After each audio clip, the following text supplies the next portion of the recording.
أشرقت نفسي بنور من فؤادي حينما رددت يا رب العباد. أعوذ بالله من الشيطان الرجيم. بسم الله الرحمن الرحيم. سبحان الذي أسرى بعبده ليلا من المسجد الحرام إلى المسجد الأقصى الذي باركنا حوله لنريه من آياتنا إنه هو السميع البصير. صدق الله العظيم وصدق رسوله النبي الكريم ونحن على ذلك من الشاہدین. یہ سورہ بنی اسرائیل ہے. سورہ نحل کل ختم ہو گئی. سورہ بنی اسرائیل کے اندر کل 111 آیتیں ہیں.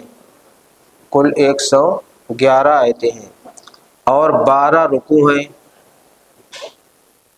تو ان 111 آیتوں میں سے آج صرف ایک آیت کی تفسیر بیان کیا جائے گا.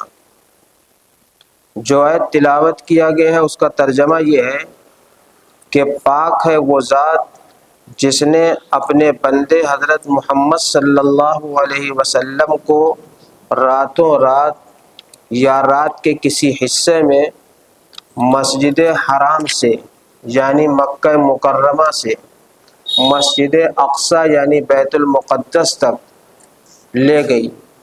اور بیت المقدس وہ جگہ ہے جس کے ارد گرد اللہ تعالیٰ فرماتے ہیں کہ ہم نے برکتیں نازل فرمائی ہیں.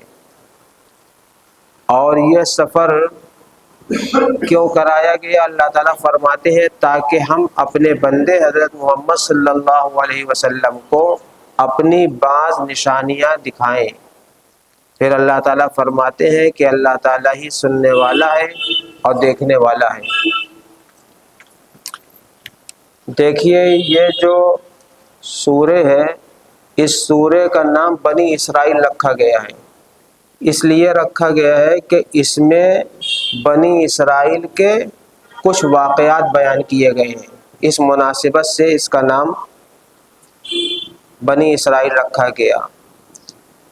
اور یہ جو آیت پہلی آیت ہے اس آیت کے اندر بہت کچھ بیان کیا گیا ہے. آیت تو چھوٹی سی ہے لیکن اس میں بہت کچھ اللہ تعالیٰ نے بیان فرمایا ہے. پہلی بات تو یہ بیان فرمایا ہے کہ نبی اکرم صلی اللہ علیہ وسلم کو مسجد حرام سے مسجد اقصی تک لے گئے. تو دیکھیے نبی اکرم صلی اللہ علیہ وسلم نے ایک ہی رات میں 2 سفر کیا ہے. علماء نے اس سفر کے 2 حصے کیے ہیں. پہلا سفر تو ہوا ہے مکے سے ملک شام تک کا. اس کو کہا جاتا ہے اسراء. اور پھر وہاں بیت المقدس سے نبی اکرم صلی اللہ علیہ وسلم نے سفر کیا 7 آسمان کا. اور وہاں سے اور بھی آگے گئے جس کو کہا جاتا ہے سدرۃ المنتہا. تو اس سفر کا نام علماء نے رکھا ہے معراج. تو گویا اس آیت کے اندر 2 سفر کا بیان ہے. ایک جو ہے سفر اسراء ہے اور ایک سفر معراج ہے. دونوں ایک ساتھ ہی ہوئے ہیں. لیکن علماء نے اس سفر کو جو زمینی سطح کا تھا ایک ملک سے دوسرے ملک کا اس کا نام اسراء رکھ دیا. اور جو بیت المقدس سے سدرۃ المنتہا تک کا تھا اس کا نام معراج رکھ دیا. اب اس آیت کے اندر بہت سی باتیں سمجھنے کی ہیں. سب سے پہلی بات تو یہ کہ سفر اسراء کب ہوا، کیسے ہوا، دن میں ہوا کہ رات میں ہوا. قرآن خود بتا رہا ہے کہ رات میں ہوا. پھر دوسری چیز یہ ہے کہ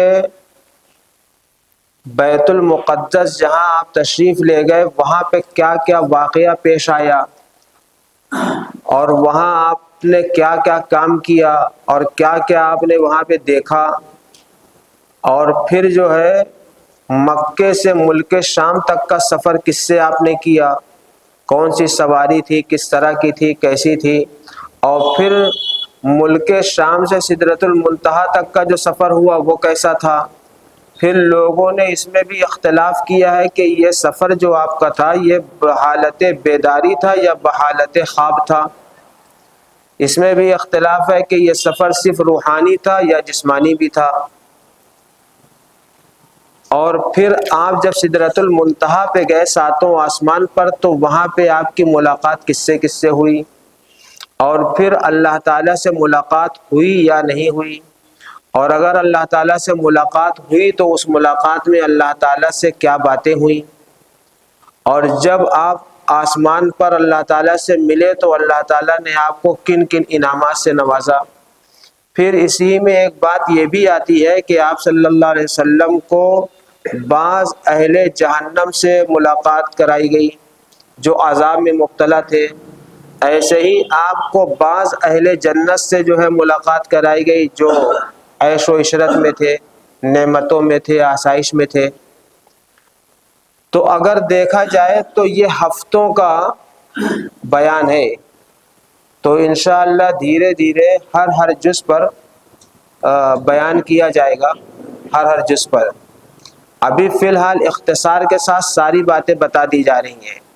واقعہ یہ ہے کہ نبی اکرم صلی اللہ علیہ وسلم ایک رات جو ہے حضرت ام ہانی، آپ کی پھوپھی لگتی ہیں، آپ ان کے گھر میں آرام فرما رہے تھے، تو وہاں پہ حضرت جبریل علیہ السلام ایک سواری لے کر آئے، اور اس سواری پر آپ صلی اللہ علیہ وسلم کو سوار کیا۔ اس کو براق کہا جاتا ہے، اس سواری کا نام براق ہے۔ اس کی شکل علماء نے یہ بتائی ہے کہ وہ خچر سے چھوٹا اور گدھے کا جو سائز ہوتا ہے اس سے ذرا بڑا تھا، اور اس کی رفتار کے بارے میں علماء نے یہ بتایا ہے کہ جہاں تک نگاہ پہنچتی تھی اس نگاہ کے آخری حصے پر اس کا قدم ہوتا تھا، یعنی وہ سواری جب وہ اڑتی تھی کہہ لیجئے تو اگلا قدم جو رکھتی تھی وہ اس جگہ پہ رکھتی تھی جہاں نگاہ کی انتہا ہوتی تھی، اتنی تیز چلتی تھی۔ اور اس کے بعد جو ہے آپ کو اس پہ سوار کرایا حضرت جبریل علیہ السلام نے، اور سوار کرانے کے بعد آپ کو بیت المقدس لے گئے، اور بیت المقدس جو ہے لے جانے کے بعد یہاں پہ علماء کے درمیان تھوڑا سا اختلاف ہے کہ آپ صلی اللہ علیہ وسلم نے تمام نبیوں کی امامت کی، اس پر تو اتفاق ہے، لیکن بعض لوگ کہتے ہیں کہ آسمان پر جانے سے پہلے امامت کی، اور بعض علماء کہتے ہیں کہ جب آپ معراج سے واپس ہوئے بیت المقدس میں رکے اس وقت امامت کی۔ لیکن زیادہ صحیح تر جو قول ہے وہ یہی ہے کہ آپ نے جانے سے پہلے امامت کی۔ اب نماز کی کیا شکل تھی یہ نہیں پتا، یعنی جس طرح رکوع سجدے والی نماز ہوتی ہے اس طرح کی امامت کی، یا صرف آپ نے دعا کرائی، یا حضرت ابراہیم علیہ السلام کی شریعت میں جو نماز ہوتی تھی اس انداز پہ آپ نے سب کو نماز پڑھایا۔ بہرحال یہ بات طے ہے کہ معراج میں جانے سے پہلے سارے نبیوں کو اللہ تعالیٰ نے بحالت جسم بیت المقدس میں جمع فرمایا، اور آپ صلی اللہ علیہ وسلم کی تمام نبیوں سے وہاں پہ ملاقات ہوئی، اور اس کے بعد جب آپ صلی اللہ علیہ وسلم سے ملاقات ہو گئی آپ نے ان کو نماز پڑھا دیا جس انداز سے بھی پڑھایا ہو، اور اس کے بعد سب نبیوں کو اپنی اپنی جگہ پر واپس کر دیا گیا، اور پھر آپ صلی اللہ علیہ وسلم حضرت جبریل علیہ السلام کے ساتھ جو ہے ساتوں آسمان پر گئے۔ قرآن نے تو بہت مختصر واقعہ بیان کیا ہے، لیکن ایک قاعدہ ہے کہ کسی واقعے کا اختصار واقعے کے طول کا اور طویل ہونے کا انکار نہیں کرتا، تو اختصار کسی اضافے کا انکار نہیں کرتا۔ یعنی مطلب یہ ہے کہ اگر یہاں پہ کوئی مختصر سی بات لکھی ہے تو اس کا یہ مطلب نہیں ہے کہ باقی باتیں جو بیان کیا جاتا ہے وہ صحیح نہیں ہے، کیونکہ باقی باتیں بہت سی جو طویل ہیں، تفصیل ہے، وہ جو ہے نبی اکرم صلی اللہ علیہ وسلم نے خود بیان فرمائی ہے۔ آپ نے بیان فرمایا کہ ہم نے کس سے ملاقات کی، کیا کیا دیکھا، تو وہ سب باتیں بھی واقعہ معراج سے جڑی ہوئی ہیں اور وہ سب صحیح ہیں۔ تو حضرت جبریل علیہ السلام کے ساتھ آپ صلی اللہ علیہ وسلم ساتوں آسمان پر گئے، اور پھر یہ تفصیل ہے کہ ہر آسمان پر کسی نہ کسی نبی سے ملاقات ہوئی۔ سب سے پہلے آسمان پر حضرت آدم علیہ السلام سے ملاقات ہوئی، دوسرے پہ حضرت عیسیٰ حضرت یحییٰ سے ملاقات ہوئی، تیسرے پہ حضرت یوسف علیہ السلام سے ملاقات ہوئی، ایسے ہی چوتھے پہ ملاقات ہوئی کسی نبی سے، اور ساتویں پر جو ہے حضرت ابراہیم علیہ السلام سے ملاقات ہوئی۔ اور پھر اس کے بعد جو ہے ایک جگہ ہے، اس کو کہتے ہیں بیت معمور۔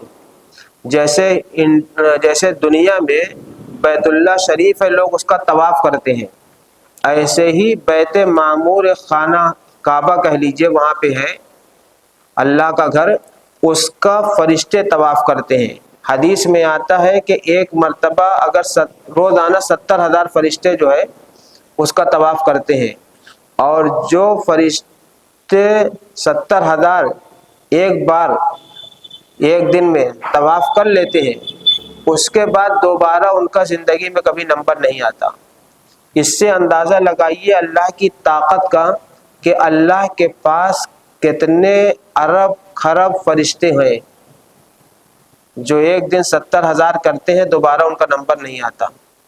اس بیت معمور کو نبی اکرم صلی اللہ علیہ وسلم کے سامنے کیا گیا، آپ اس کے قریب ہوئے، آپ نے اس کا دیدار کیا، اس کی زیارت کی۔ پھر اس کے بعد وہاں سے اور آگے آپ چلتے چلے گئے، یہاں تک کہ ایک مقام ایسا آیا کہ حضرت جبریل علیہ السلام نے وہاں پہ ساتھ چھوڑ دیا، اور یہاں تک ہے کہ جس راستے سے آپ صلی اللہ علیہ وسلم کو لے جایا گیا، تو آپ صلی اللہ علیہ وسلم کا خود یہ فرمانا ہے کہ اس راستے سے کبھی کوئی گیا نہیں تھا، جس کو آپ یہ کہہ سکتے ہیں کہ آپ کے استقبال میں اسپیشل راستہ بنایا گیا تھا آسمان پر۔ حدیث میں آتا ہے کہ فرشتے آپس میں کہہ رہے تھے کہ آج کون آ رہا ہے آسمان پر جس کے لیے یہ دروازے کھولے جا رہے ہیں، جو دروازے آسمان کے کبھی نہیں کھولے گئے تھے۔ تو یہ جو تھا، یہ نبی اکرم صلی اللہ علیہ وسلم کا استقبال تھا، اور آپ صلی اللہ علیہ وسلم وہاں سے اور آگے بڑھے، اس کو کہہ دیں سدرۃ المنتہا۔ وہاں پہ حضرت جبرائیل نے کہا کہ اب میں اس کے آگے نہیں جا سکتا۔ معلوم یہ ہوا کہ حضرت جبریل علیہ السلام بھی اللہ تعالیٰ کا جو پیغام لے کر نبیوں اور رسولوں کے پاس آتے ہیں، تو اللہ تعالیٰ اور حضرت جبرائیل کے درمیان بھی ایک حد ہے کہ وہیں تک جا سکتے ہیں۔ آپ نے دیکھا ہوگا کہ بڑے لوگوں سے ملاقات کی ایک وہ حد ہوتی ہے کہ کہاں تک عام پبلک جا سکتی ہے اور کہاں تک خاص لوگ جا سکتے ہیں۔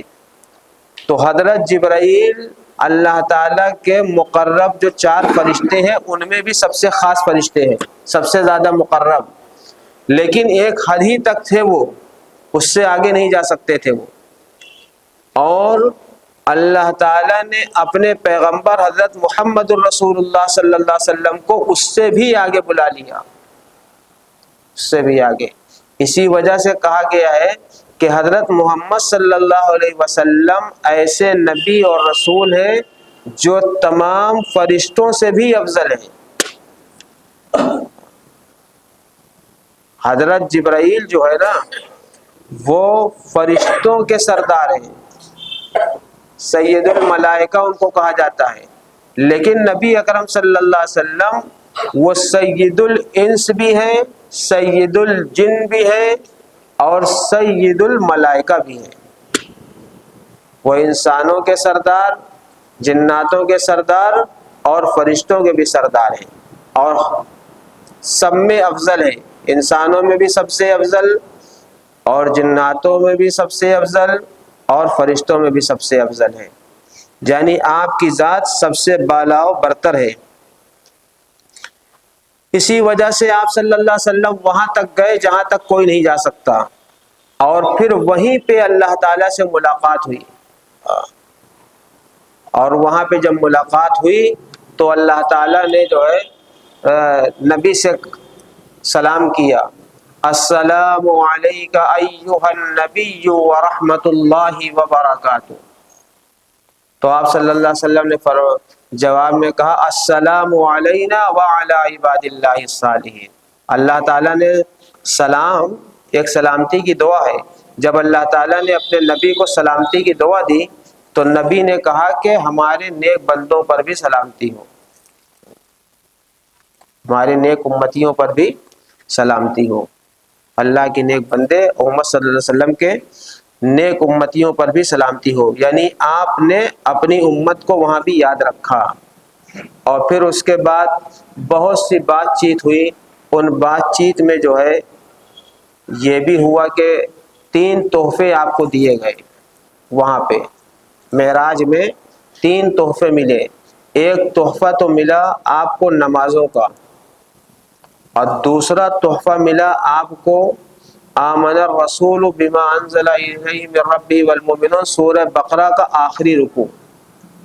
بعض لوگوں نے کہا ہے کہ آخر کی 2 آیتیں، سورہ بقرہ کی جو آخر کی 2 آیتیں ہیں یہ بھی آپ کو اللہ تعالیٰ نے معراج میں دیا ہے، باقی وہی تو حضرت جبرائیل کے واسطے سے آتی تھی، لیکن یہ اللہ تعالیٰ نے آپ کو ڈائریکٹ دیا، 2 آیتیں سورہ بقرہ کی آخر کی۔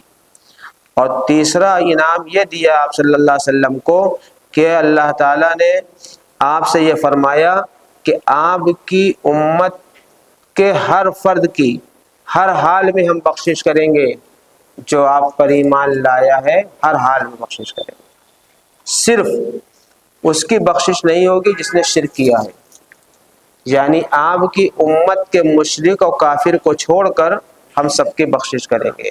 تو یہ 3 بڑے تحفے جو ہے نبی اکرم صلی اللہ علیہ وسلم کو اس معراج کے سفر میں ملا۔ اور یہ جو سفر تھا، یہ سفر کا مقصد اللہ تعالیٰ نے خود بیان فرمایا ہے کہ میں نے یہ سفر کیوں کرایا۔ تو ایک وجہ تو یہ بیان فرمائی اللہ تعالیٰ نے کہ لِنُرِيَهُ مِنْ آیَاتِنَا، تاکہ ہم ان کو اپنی بعض نشانیاں دکھلائیں۔ حالانکہ جو کچھ اس دنیا میں اللہ تعالیٰ کی نشانیاں تھیں وہ کم نہ تھی، لیکن عالم ملکوت کی جو چیزیں ہیں وہ تو یہاں سے بالکل الگ ہی ہیں، بالا و برتر ہے، کوئی سوچ بھی نہیں سکتا۔ تو اللہ تعالیٰ نے آپ کو گویا اپنی بہت سی نشانیاں دکھلانے کے لیے بلایا، اور آپ صلی اللہ علیہ وسلم کو اس لیے بھی بلایا تاکہ آپ کا کیا ہو، اکرام ہو، آپ کا اکرام ہو۔ آپ کا اکرام کیا، پوری دنیا کو یہ دکھایا کہ محمد صلی اللہ علیہ وسلم کتنے قابل قدر ہیں، کتنے عظیم الشان ہیں، کہ ان کو کس نے بلایا۔ دیکھیے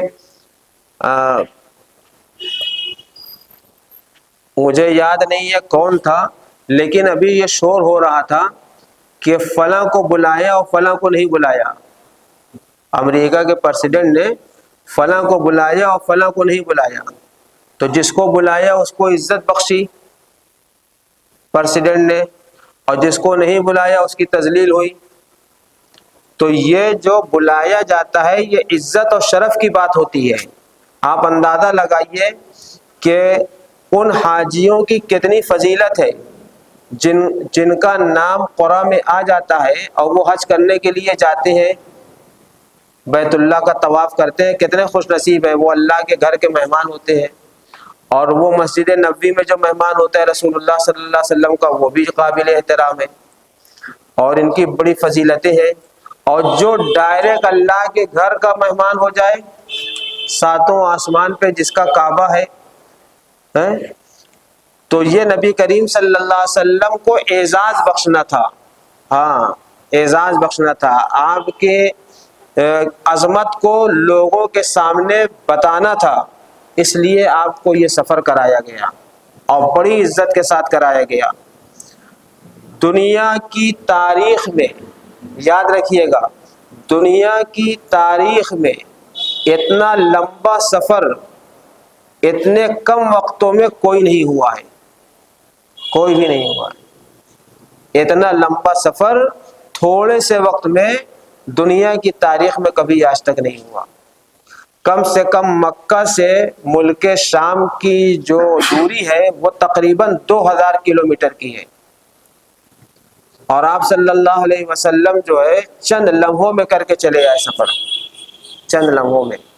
اسی وجہ سے تو لوگوں نے یہ بات اڑائی کہ نبی اکرم صلی اللہ علیہ وسلم جھوٹ بول رہے ہیں۔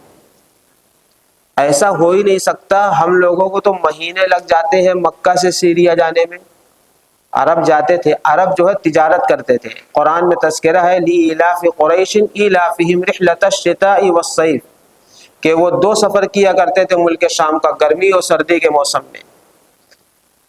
تو ان کو خوب پتہ تھا کہ کتنا ٹائم لگتا ہے مکہ سے ملک شام جانے میں، اور نبی اکرم صلی اللہ علیہ وسلم وہاں سے چند سیکنڈ اور چند لمحوں میں چلے آئے ہو کر۔ تو انہوں نے اس موقع کو بڑا غنیمت سمجھا۔ دیکھیے، 2 دوستوں کو لڑانے کی سازش ہمیشہ چلتی رہی، تو نبی اکرم صلی اللہ علیہ وسلم اور حضرت ابو بکر صدیق رضی اللہ تعالیٰ عنہ یہ دونوں بڑے قریبی دوست تھے، نبوت سے پہلے ہی سے دوست تھے۔ تو لوگوں نے موقع بڑھیا دیکھا، اچھا دیکھا، تو کئی مکہ کے لوگ جو ہے بڑے بڑے حضرت ابو بکر کے پاس پہنچ گئے اور کہنے لگے کہ سنا تمہارے ساتھی کیا کیا کہہ رہے ہیں۔ تو حضرت ابو بکر رضی اللہ تعالیٰ نے پوچھا کہ کیا کہہ رہے ہیں، تو کہا کہ میں تھوڑی دیر ہی میں چند لمحوں میں جو ہے مکے سے جو ہے ملک شام گیا، اور ملک شام سے جو ہے وہاں چلا گیا، ملک شام سے معراج گیا، 7 آسمان، سب جگہ سے ہوتے ہوئے میں آ گیا یہاں۔ تو کیا ایک رات میں یہ ممکن ہے؟ ایسا ہو سکتا ہے؟ تو حضرت ابو بکر رضی اللہ تعالیٰ عنہ نے پوچھا کہ کہہ کون رہا ہے؟ تو انہوں نے کہا کہ جو ہے حضرت محمد صلی اللہ علیہ وسلم جو تمہارے ساتھی ہیں وہ کہہ رہے ہیں۔ یہاں بھی ایک لائٹ ہے کیا، اور دیکھیے شاید چل جائے گی۔ تو کون کہہ رہا ہے؟ تو بتایا حضرت محمد صلی اللہ علیہ وسلم کہہ رہے ہیں۔ کہا تب تو بالکل صحیح ہے، تب تو بالکل صحیح ہے، کوئی شک شبہ نہیں ہے، کسی طرح کا کوئی شک شبہ نہیں ہے، یہ بات کہی۔ تو حضرت ابو بکر رضی اللہ تعالیٰ عنہ کی اس تصدیق کو جب نبی اکرم صلی اللہ علیہ وسلم نے سنا تو آپ نے حضرت ابو بکر کو خطاب دیا صدیق کا۔ ابو بکر ہی پہلے کہے جاتے تھے، لیکن جب انہوں نے اس طرح تصدیق کی واقعہ اسراء اور واقعہ معراج کی تو آپ کو صدیق کا لقب ملا۔ اس کو کہتے ہیں دوست، اس کو کہتے ہیں دوست۔ یہ تھے اصل مومن کہ نبی اکرم صلی اللہ علیہ وسلم، اور خود حضرت ابو بکر کا کہنا ہے کہ جب 7 آسمان کے اوپر سے قرآن کی کوئی آیت لے کر حضرت جبرائیل میرے ساتھی حضرت محمد صلی اللہ علیہ وسلم کے پاس آتے ہیں اور آپ صلی اللہ علیہ وسلم ہمیں سناتے ہیں، ہم اس پر ایمان لے آتے ہیں، تو جب آپ صلی اللہ علیہ وسلم خود ہو کر آئے ہیں تو ہم کیوں نہ ایمان لائیں؟ جب وہ خود ہو کر آئے ہیں تو پھر ہم کیوں نہ ایمان لائیں؟ اور علماء نے ایک بات اور بڑی اہم لکھی ہے، اس کو کہتے ہیں محبت۔ بڑی اہم بات علماء نے یہ لکھا ہے کہ یہ واقعہ معراج اس وقت پیش آیا جب نبی اکرم صلی اللہ علیہ وسلم کو مکہ والوں نے شعب ابی طالب کی گھاٹی میں قید کر دیا۔ ابی طالب کی جو گھاٹی ہے نا، جس کو شعب ابی طالب کہتے ہیں، اس میں قید کر دیا تھا، اور خانہ کعبہ کی دیوار پر یہ لکھ دیا تھا کہ ان سے کوئی بات نہ کرے، اور محمد صلی اللہ علیہ وسلم سے نہ کوئی بات کرے، نہ ان کے بیوی بچوں سے کوئی بات کرے۔ اس وقت حضرت ختیجہ بھی تھی، اس میں ابو طالب بھی تھے، اور آپ کی چھوٹی چھوٹی بچیاں بھی تھیں قید میں، سب سے منع کر دیا گیا تھا، اور جتنی سرحدیں تھیں ان سرحدوں پر آدمی بیٹھا دیے گئے تھے کہ محمد صلی اللہ علیہ وسلم سے کوئی کلام نہیں کرے گا، کوئی بات نہیں کرے گا۔ تو علماء نے لکھا ہے کہ جب دنیا کے تمام لوگوں نے مل کر یہ طے کیا کہ محمد صلی اللہ علیہ وسلم سے کوئی بات نہ کرے، اللہ تعالیٰ نے اس وقت عرش پر یہ طے کیا کہ میں اس کو بلا کر خود اس سے بات کروں گا۔ سمجھے آپ؟ جب دنیا والوں نے یہ کہا کہ ہم اس سے بات نہیں کریں گے تو اللہ تعالیٰ نے بلا کر خود کلام کیا۔ یہ دنیا کی تاریخ میں پہلی بار ہوا ہے کہ اللہ تعالیٰ نے کسی کو بلایا ہو اور اس شان و شوکت کے ساتھ بلایا ہو اور پھر اس سے اس طرح کی گفتگو کی ہو۔ چنانچہ اس بات کو سب لوگ اپنے دل میں بیٹھا لیں کہ یہ جو واقعہ تھا معراج کا اور اسراء کا، یہ خواب نہیں تھا، یہ خواب نہیں تھا۔ کیوں؟ اس لیے کہ خواب میں تو ابو جہل اور ابو لہب بھی ساتوں آسمان کی سیر کر سکتے ہیں، اور ہم آپ بھی کرتے ہی رہتے ہوں گے کبھی کبھی، سمجھے آپ؟ تو خواب میں تو سبھی کر سکتے ہیں۔ اور دوسری بات یہ ہے کہ اگر آپ صلی اللہ علیہ وسلم یہ بتاتے کہ میں نے خواب دیکھا ہے تو مکہ والے پھر آپ کو جھوٹا نہ کہتے، کیونکہ خواب میں تو آدمی کچھ بھی کہہ سکتا ہے میں نے دیکھا ہے اور سب لوگ مان جاتے ہیں۔ ابھی ہم ہی لوگوں نے کوئی کہہ دے کہ ہم جنت میں رات میں گئے تھے تو ہم لوگ کسی کو جھوٹا نہیں کہیں گے، بھائی گئے تھے آپ۔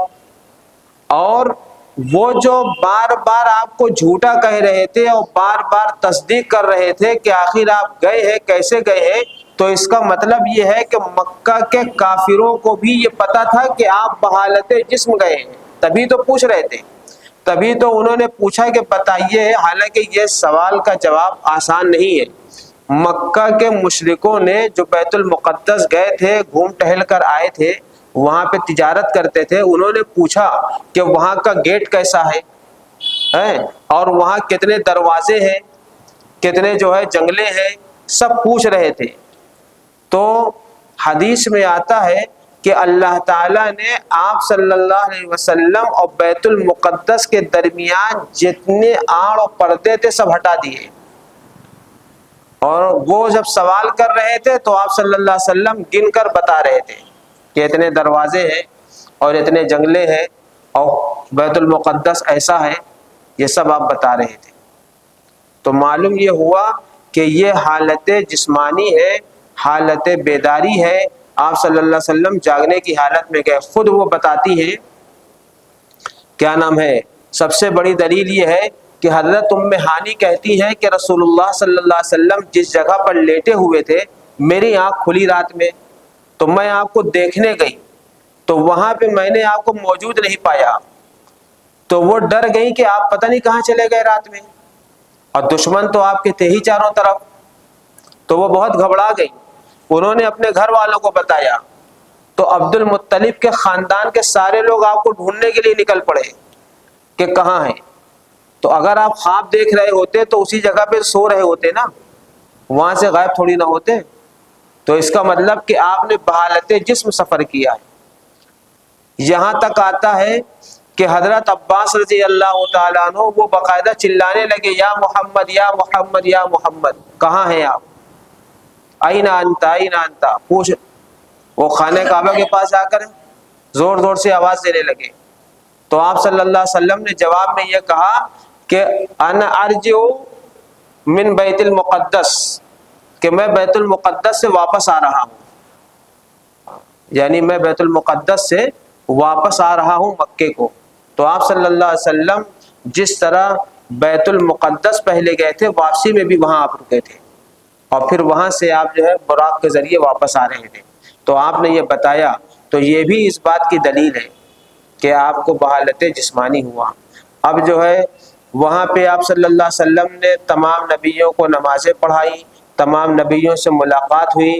تو یہ جو ملاقات تھی یہ بھی اللہ تعالیٰ کی طرف سے نبی اکرم صلی اللہ علیہ وسلم کو اعزاز بخشنا تھا اسی وجہ سے آپ کو کہا جاتا ہے امام الانبیاء و امام الرسل. تو آپ جو امام الانبیاء امام الرسل کہلائے اس کی وجہ یہی. تو یہ نبی کریم صلی اللہ علیہ وسلم کا اعزاز تھا. اللہ تعالی ہمیں نبی کریم صلی اللہ علیہ وسلم کی قدردانی کرنے والا بنائے, ان سے محبت کرنے والا بنائے. اب اس کے بعد جو ہے جو کچھ آپ نے وہاں پہ دیکھا ہے, جو کچھ آپ کو ملا, اس کا بیان انشاءاللہ کل ہوگا. اور پھر بیت المقدس کی خیر و برکت کا بھی بیان کیا جائے گا. بڑی خیر و برکت ہے وہاں پہ, جو اللہ تعالیٰ نے فرمایا نا الذی بارکنا حولہ, کہ وہ بڑی بابرکت جگہ ہے. تو اس بابرکت کی تفصیل بھی انشاءاللہ کسی دن آپ کے سامنے پیش کیا جائے گا. أشرقت نفسي بنور من فؤادي حينما رددت يا